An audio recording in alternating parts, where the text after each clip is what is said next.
বন্ধুরা আজকে বানালাম পালক পনির। দেখো পুরো রেসিপিটা আমি তোমাদেরকে দেখাচ্ছি কিভাবে বানিয়েছি। এই পালক পনির দিয়ে লুচি, পরোটা, রুটি প্রচণ্ড ভালো লাগে।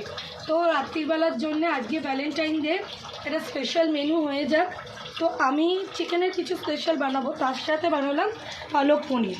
তো তোমরা প্রত্যেকে এই রেসিপিটা আমি যেভাবে বানিয়েছি পুরোটা দেখো, কেমন লাগে। যদি ভালো লাগে ওইভাবে বানিয়ে ফেলতে পারো যারা জানো না, আর যারা জানো তারাও আমার টিপসটা নিতে পারো যে আমি কিভাবে বানাচ্ছি, তাতেও তোমাদেরও কিছু হেল্প হতে পারে।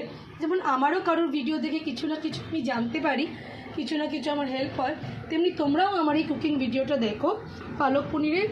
আর যদি তোমার মনে হয় এখান থেকে কোনো একটা জিনিস তোমরা তোমাদের রেসিপির মধ্যে চেঞ্জ এনে করতে চাও তাহলে করে ফেলো। তো তাহলে চলো সোজা দেখা যাক গিয়ে কীভাবে বানাচ্ছি পুরো রেসিপিটা। এবার দেখো আজকে করছি দেখো পনির, পালক পনির। প্রথমে দেখো এই যে পালং শাকটা সেদ্ধ করে আছে, পেস্ট করা আছে। এরপর পনিরের মধ্যে আমি নুন, হলুদ, লঙ্কা গুঁড়ো মিশিয়ে রেখেছি, টমেটো কুচি, আদা, রসুন, পেঁয়াজ বাটা।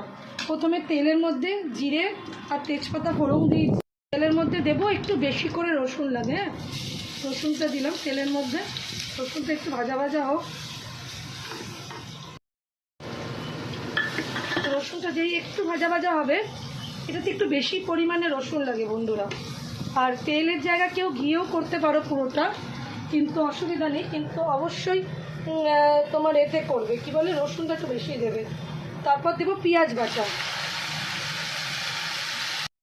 পেঁয়াজ বাটাটা দিলাম, দিয়ে একটুখানি ভাজা ভাজা হবে। তারপর আমি অন্য মশলাগুলো দেব।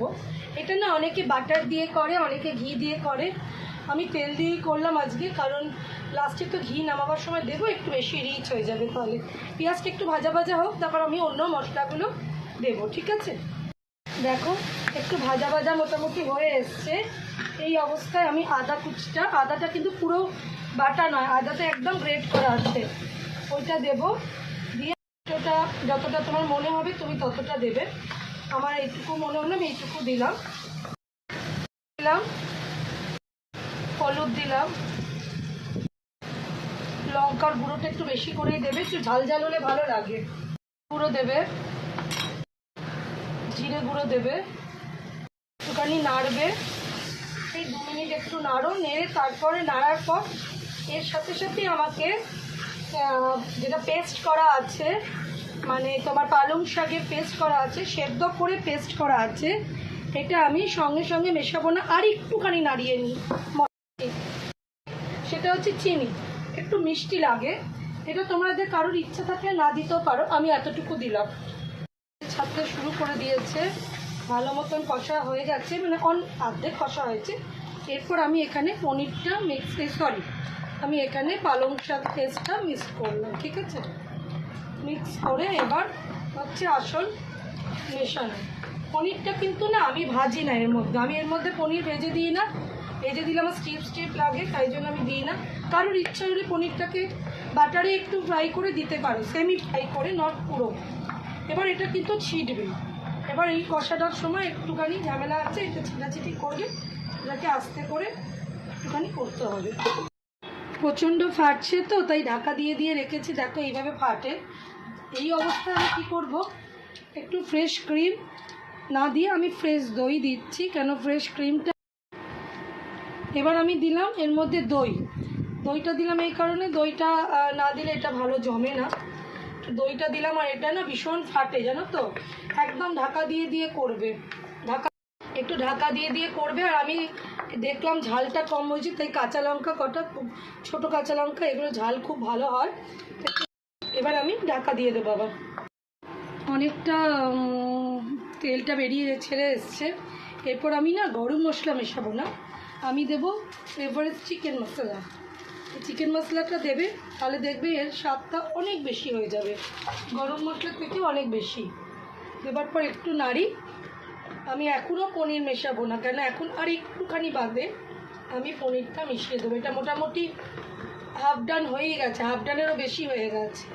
আর একটুখানি একটু জলটা মরে যাক। হ্যাঁ এটা একটু সময় লাগে করতে, এটা একটু সময় সাপেক্ষ, প্রচণ্ড চিটছে। ঢাকা দিয়েছি, ঢাকার ওপরের অবস্থা খারাপ করে দিয়েছে।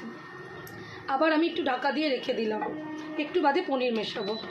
দেখো ওপরে তেলটা ছেড়ে দিয়েছে, দেখতে পাচ্ছ? এবার আমি পনিরগুলো অ্যাড করব।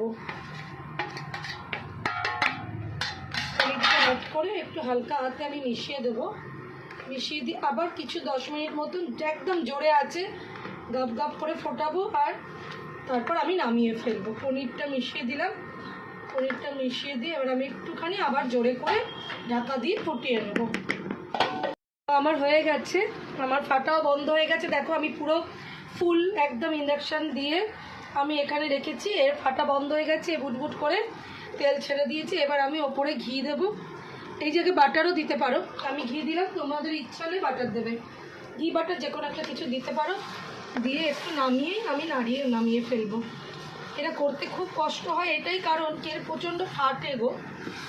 দেখো তেলটা পুরো ছেড়ে দিয়েছে, কালারও চেঞ্জ হয়ে গেছে, ঘিটা একটু মিশিয়ে দিয়ে জাস্ট আমি অফ করে দেবো। এতক্ষণ আমি খুলে নাড়তে পারছিলাম না, এবার সব করা যাচ্ছে। কেন এবার পুরো জিনিসটা ডান হয়ে গেছে, বুঝলে বন্ধুরা? তো কেমন লাগলো বলো আজকের রেসিপিটা? যদি ভালো লাগে তোমরা এইভাবে বাড়িতে করে ফেলতে পারো। দিচ্ছি আমার এটা ফুল ডান, বন্ধ করে দিলাম। এবার আমি নামিয়ে ফেলবো। তাহলে এবার ঢেলে ফেলছি আমার পালক পনির রেসিপি পুরো রেডি। তো বন্ধুরা এইভাবে বানিয়ে ফেলো পালক পনিরটা, খুবই ভালো হবে, আর রুটি পরোটা দিয়ে একেবারে জমে ক্ষীর হয়ে যাবে। বানিয়ে ফেলো, আর কেরম হয়েছে অবশ্যই একটা লাইক কমেন্ট শেয়ার করে জানিও কার কার পালক পনির প্রিয়। টাটা, তো বাই বাই।